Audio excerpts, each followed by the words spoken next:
The roots of change. Ken, are you ready? Come on. I get hit with a fire hose, man. I mean, so much stuff to do. Recount our day for our control test committee. Well, we started off with talking about the new products that come. We are going to launch new products today to make sure that we can continue with our growth. The main thing why we are growing so fast is our route to market. Everything what we develop is through the eyes of the end users. And everything what we do is for the end users. People have been talking about it, but over the last 5-8 years, what is the standard? ZigBee, correct. Anyone use ZigBee? Yes, a few of you. We got EnOcean. How many of you guys use EnOcean? Okay. So, are these standard or are they proprietary? You know, EasyIO's great, but you're still a niche product. Where's your full range? Now what you will see is we've got these new catalogs. You'll see those beautiful thick catalogs now, and that is a totally full range in there. And out to alarm consoles, kiosks, mobile displays, and so forth. It becomes the glue for all these different disparate applications to work together. But now we've got VAV. So you will see our FW8V VAV controller. Freely programmable live wire sheet, CPT, and we'll have some pre-built apps. When EasyIO started to put their toe in the water and actually build unitary controllers, which build out the product line, so now it's not just big plant controllers that do all this stuff, but actually unitary and take the world of EasyIO down to small units, the fan coils, the rooftops, the VAV boxes, the heat pumps.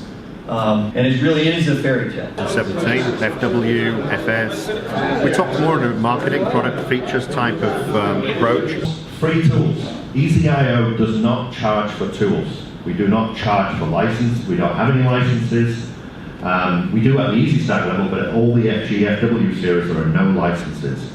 And the CPT tool, just to remind you all, is free, requires no installation, and it will run on Windows 15.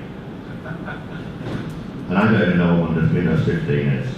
Because we do not touch the Microsoft registry. Manufactured. It came out of the box, I powered it up, it had an application in it, and it did VAV, rooftop, fancoil, whatever. And traditionally that was fixed, we were stuck with what was in it. So whatever the manufacturer put in it, I was stuck with.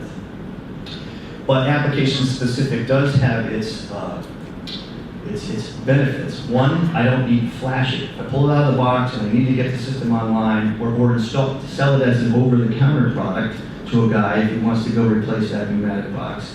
If he wires it up correctly and puts the correct sensors on and stuff, that thing should start working as soon as he powers it up, okay? So that's really key, and that's what we want. That's a very strong benefit to that. But on those jobs where I've got some crazy engineer, spec engineer who wants me to do some crazy stuff, this, that, or the other thing, then I want to be able to program. Right? I want to be able to get under the hood and do this, that, or the other thing. Or maybe I want to take it and do things that, with the extra I/O or whatever, that are not intended to do out of the box. That's where fully programmable really has its power. And then, of course, everyone wants BACnet. I'm a big TCON guy, but I do, BACnet does have its place, but I think TCON is an extremely powerful argument to that. But the beauty of that is, as you know, with anything you program in EasyIO, if you program it using BACnet objects and stuff, those are Sedona objects. So you can now use BACnet or TCON Sedona, or both. He said was that you're now able to get, he can go into a building and start talking, he can make the building, they can have a conversation with the building, energy-wise, in one day, using the FW series and the deployed wireless. Talk about the FW wireless, why that's so special. What's so special about it is it's built on a router. So, what we do is that we even put in a graphical HTML5 dashboard in there. Any of you actually play with a FG dashboard before? No. We ported the same dashboard capability inside FW. So, with that means that you can build an application. It has its own user interface. You could take your handphone, connect to here because it's both a client, Wi-Fi client, and an AP, access point, because he's a repeater. So your handphone can connect to him, and you're part of the whole network. Wi-Fi balancing via smartphone. So that's huge because right now all the OEM boxes that are out there today typically have to be balanced with either a separate tool or a special wall module, their proprietary wall module that you have to buy. That's usually $70, $80, and that that it's a temperature sensor, but also has like some sort of menu. You get into a menu, you can balance the box that way. Well, being able to balance it through your phone, the balancer itself is huge because now I can use any wall module I want. I don't have to buy a $70 or $80 wall module. I can use an existing wall module, right? If it's retrofit, usually I can reuse the existing wall module, or if an architect has a specific theme he wants to keep with the architectural sensors and stuff in the space. Bottom line is it opens it up. We can do anything we want with the wall modules now because we're not stuck balancing it through a wall module. And then as Lynn's going to tell you later, that he's going to talk about the Wi-Fi wall modules that ECIO is developing and bringing to the space. So that's another key piece of this. Rather than the other way around. So you don't pay extra for it. Controller as a router, a fundamental router. You don't get a controller offhand. The controller sits on top of the router. That's how we reduce the cost. You probably pay less. But the wireless infrastructure, the IT infrastructure is built in. You've got a router, you've got a repeater, you've got a mesh. So basically, and you've got wired as well. And you can mix wired and wireless together. Because the fact is that how many do internet banking on their handphone? Everyone. So you trust, I got customers say Wi-Fi is not secure. He do not trust sending the temperature and set point over Wi-Fi. Yet he's willing to send a transaction worth $10,000 over Wi-Fi. Also, because in the afternoon, the mad scientist, Lim, Io Da Vinci, Io Da Vinci, Io Da really Vinci, fits, after today's session, That's right, I don't think I've seen such an extraordinary presentation. It was nonstop. He had like 3 levels. One was very impressive with the FS. Then we went through the FW series, and then he went into something really special. Well, let's go to the FS session. Tell us about the FS. What was amazing about FS, it's got 10 times the power of an FG. Now the FS32 has the same physical form factor as the FG, but what's inside makes the biggest difference. In the FG, we have a single ARM 400 MHz processor, while the FS has a quad-core 1.2 gig processor.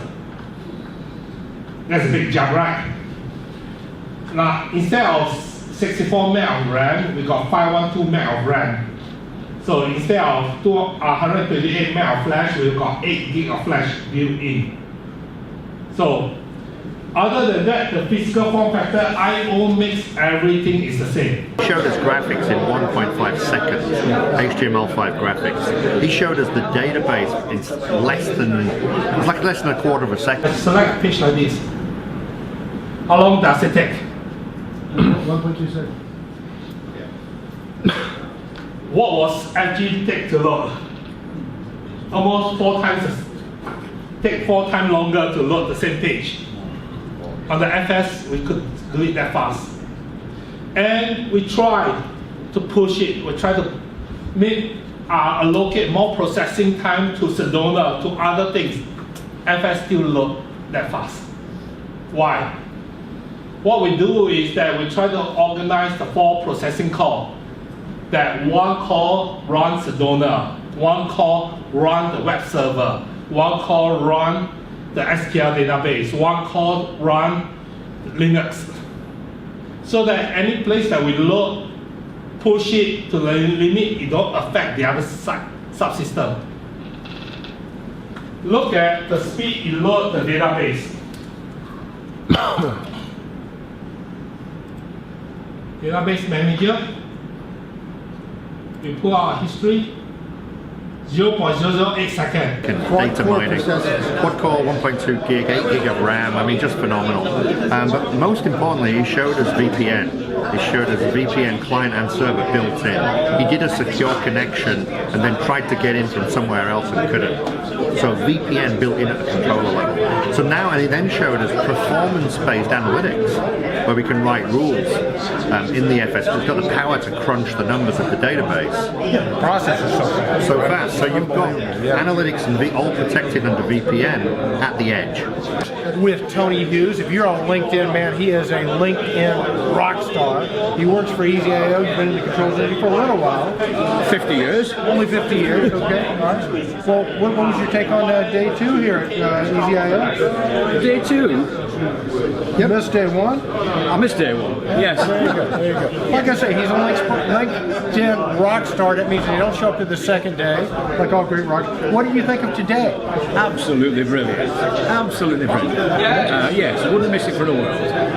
Well, Tony, we watch your YouTube. Tell us a little bit about your site and some of your experiences. Tony has a website and a YouTube site where he discusses controls. Tell us about the application. Basically what happens is a guy goes over to Holland and gets trained, and he may come back and possibly not touch a controller maybe for a month or 2 months, and he gets a little tiny bit green on it. And basically what he does, he rings me up, I do a video of his little problem, and I post it. And there's about 32 on there at the moment, and they're actually in a playlist, and it covers BACnet, it covers Modbus, it covers programming sensors, whatever you want to do. It's there, and it's there for people to use, and a little bit like Mike's videos when he did it first. Absolutely brilliant. We're just carrying on rolling. There's plenty to go at, and that's great. Tony, what's the name of the YouTube channel? Then if you just type in Tony Hughes EasyIO, it'll pop up, and there's a playlist there. And as I said, there's about 32 in there at the moment. Yeah, it's fine. Awesome. Well, listen, our worldwide global control trends community. This is Tony Hughes. Definitely check out his YouTube channel. Anything you want to say to our community, Tony? Brilliant, absolutely. Hey, we do this thing at the end, so we go indeed. So I'll say, be bold, stay in control, and you and Ken go indeed. Okay, ready? Be bold, stay in control. Indeed. There we go. Then we transition to another where the FW series has the capability. Not only does it give you applications on the map, but you show the three-way light switch, for instance. How easy that would be to ram it without any wires. Now you can control the light switch with a couple of Absolutely. Well, it was showing that Smart IO, right? Yeah, that wasn't the FW. That was the third one. That was the IoT range, the FT range, that's right, which is that's not right. released yet. That's coming at the end of the year. So, yeah, F is for fantastic, and T is for tiny. Right, so that's coming, and we have a whole feature list that's available for people to look at. And these are going to be super low-cost devices. Not because we want to give away and not let people make money. We just want to expand this industry 1,000 times bigger than it is now. The rules have changed. EasyIO, Ken, are you ready? Come on. Yeah, a will is 21 degrees speed humidity. Give me some comfort, but make me feel free. It's easy when I'm winning universally. Over to success when I'm living a dream. It's 21 degrees speed humidity. Give me some comfort universally. It's easy when I'm winning universally. Over to success when I'm living a dream. Let's hear EasyIO, the rules have changed. EasyIO, the rules have changed. EasyIO, the rules have changed. EasyIO, the rules have changed. Hi, Control Tech. Tell them what you do down under. It's Sandra from Minster Building Technologies. We're one of the #1 integrator of EasyIO products in Sydney. Thank you. I want to see if this boomerang's going to come back. Ooh! I must have thrown it wrong. Oh, sorry about that. The rules have changed. Yes!